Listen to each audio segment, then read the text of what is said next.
তো তার পাশাপাশি যেগুলো সাধারণ মানুষ থেকে সকলেই প্রশ্ন তুলছে, প্রচুর অসঙ্গতি রয়েছে পুরো ঘটনাটার। কি বলবেন? মানে কিভাবে নিরাপত্তা নিয়ে সেখানে হাঁটিয়ে দেখা যাচ্ছে মানুষকে। মানে কালকে যখন শুনলাম সন্ধ্যেবেলা, আমি যখন একটা অনুষ্ঠানে যাচ্ছিলাম, ঠিক ঢোকার মুখে শুনলাম, তো বিশ্বাস করিনি প্রথম। তারপর খবর পেলাম বিভিন্ন জায়গা থেকে যে হ্যাঁ, রাহুল আর নেই। তো মেয়েটা এখনো সেটিং করেনি, ওটা একটু সময় লাগবে সেটিং করতে।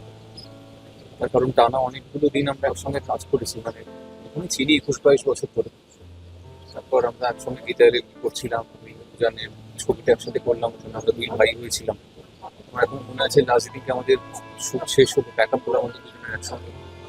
আমি বললাম যে চল একটা ছবি তুলি।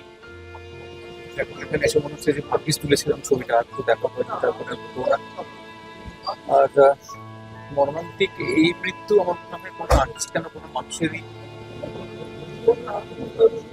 না হয় ভালো।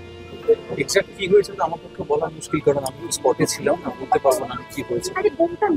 তবে যা হয়েছে সেটা খারাপ হয়েছে, এটুকু বলতে পারি।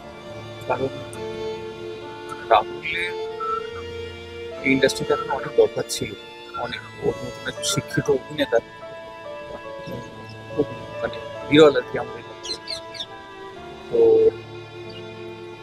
বাকিটা উপরওয়ালার হাতে।